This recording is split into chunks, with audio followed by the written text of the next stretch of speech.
बिस्मिल्लाहिर्रहमानिर्रहीम। मैं हूं Amjad Awan export documentation channel पर एक नई वीडियो के साथ अपने तमाम व्यूवर्स को वेलकम कहता हूं।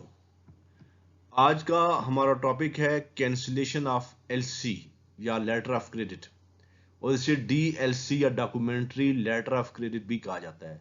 जहां भी एलसी का जिक्र किया जाए उसका मतलब एलसी लेटर ऑफ क्रेडिट या DLC documentary letter of credit है। ये मैं एक्सप्लेनेशन अपने नए दोस्तों को देना चाहता हूं क्योंकि वो कंफ्यूज हो जाते हैं कि डीएलसी क्या चीज़ है।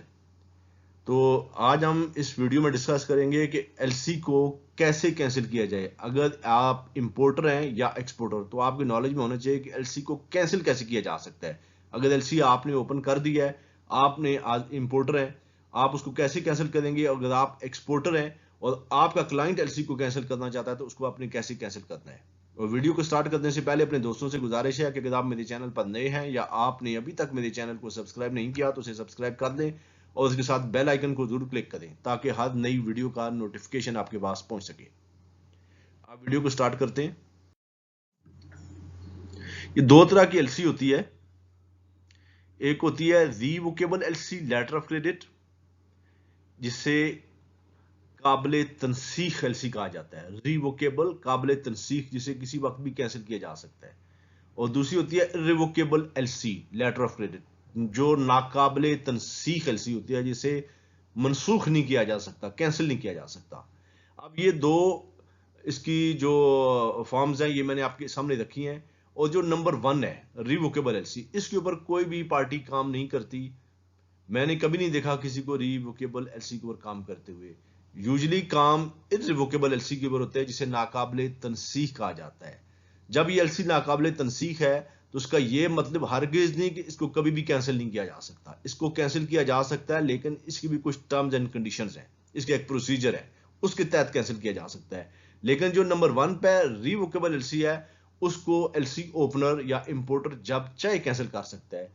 तो एक्सपोर्टर उस किस्म की एलसी को एक्सेप्ट नहीं करता, क्योंकि वो एलसी आ जाने के बाद इंपोर्टर अपनी मर्जी से एलसी को कैंसिल कर दे, एक्सपोर्टर बीच में फंस जाता है, तो उसके ऊपर काम नहीं करते।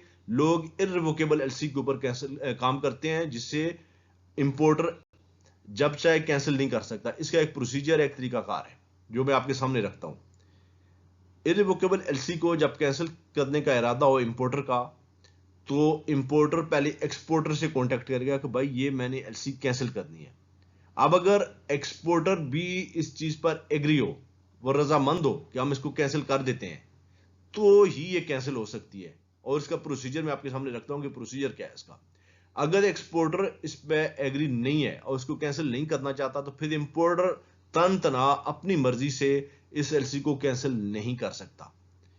क्योंकि इंपोर्टर ने जब एलसी दे देनी है एक्सपोर्टर को, तो एक्सपोर्टर उस एलसी के ऊपर वर्किंग करता है, अपनी प्रोडक्शन तैयार करता है, परचेजिंग करता है। अब उसने काम किया हुआ है उसके ऊपर, और उधर इंपोर्टर अगर कैंसिल कर दे तो फिर एक्सपोर्टर तो डूब जाएगा। तो ये एलसी इसलिए रखी गई है कि इसको इंपोर्टर अपनी मर्जी से कैंसिल नहीं कर सकता। बाज औकात ऐसा होता है कि एक्सपोर्टर शिपमेंट नहीं दे पाता किसी वजह से भी, या फिर इंपोर्टर एक्सपोर्टर एक रेगुलर आपस में बिजनेस कर रहे हैं, तो फिर इंपोर्टर की कुछ रिक्वायरमेंट है, उसको कोई प्रॉब्लम आ रही है, तो वो एक्सपोर्टर से कहता है कि भाई ये मैं शिपमेंट नहीं ले सकता। और एक्सपोर्टर चूंकि उसका क्लाइंट है इंपोर्टर, तो एक्सपोर्टर एग्री हो जाता है कि भाई ठीक है हम इस एलसी को कैंसिल कर देते हैं। तो फिर इसको कैंसिल, जब दोनों पार्टियां एग्री होती हैं तो फिर इसको कैंसिल कर दिया जाता है। इसका प्रोसीजर ये होता है कि इंपोर्टर अपने बैंक को, एलसी ओपनिंग बैंक को एक लेटर लिखेगा कि मैं ये एलसी कैंसिल करना चाहता हूं, और वो एक्सपोर्टर के नाम पर होगा, जिसके नाम एलसी है, जो एलसी का बेनिफिशियरी है उसके नाम एक लेटर होगा जो एलसी ओपनिंग बैंक इंपोर्टर के बिहाफ पर भेजेगा। ये लेटर आएगा एलसी एडवाइजिंग बैंक को, उस बैंक को जिसने एक्सपोर्टर को एलसी एडवाइस की है। ठीक है, जो एलसी एडवाइजिंग बैंक है वो एक्सपोर्टर को इन्फॉर्म करेगा कि आपके क्लाइंट ने ये लेटर भेजा है कि वो इस एलसी को कैंसिल करना चाहता है। अब आप हमें बताएं कि इसका क्या करना है। एक्सपोर्टर वो लेटर लेके उसके फिर रिस्पॉन्स में अपने लेटर हेड के ऊपर, अपनी कंपनी के लेटर हेड के ऊपर अपनी रजामंदी का, अपने एग्रीमेंट जो उसके उसके साथ हुआ है, जो वर्बली उसका एग्रीमेंट हुआ था, या जो म्यूचुअल कन्वर्सेशन जो उसकी हुई थी इंपोर्टर के साथ कि वो एग्री है, तो वो एक रिटर्न देगा अपने बैंक को, किस बैंक को, एलसी एडवाइजिंग बैंक को, वो एग्री है इस चीज से कि इस एलसी को कैंसिल कर दिया जाए।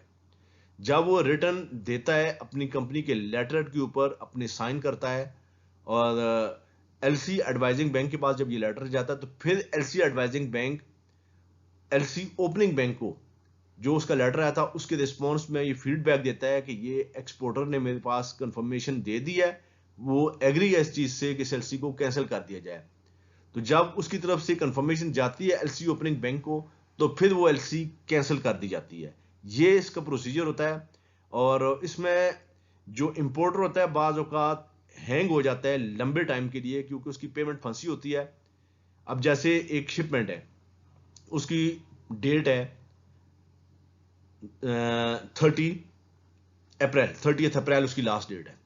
इसके बाद एलसी एक्सपायरी है 1 मंथ बाद और एक्सपोर्टर ने शिपमेंट नहीं दी, उसने इंपोर्टर को भी बता दिया कि मैं शिपमेंट नहीं दे रहा, तो वो एलसी अभी तक हैंग ही रहेगी, उसकी पेमेंट उस बैंक में हैंग ही रहेगी 1 महीना मजीद, क्योंकि अभी एलसी एक्सपायर नहीं हुई। तो फिर ऐसी सूरत में भी जो इंपोर्टर होता है उसके पैसे चूंकि बैंक में फंसे होते हैं, उसकी पेमेंट फंसी होती है, उसके ऊपर नया काम नहीं कर सकता, नई एलसी ओपन नहीं कर सकता।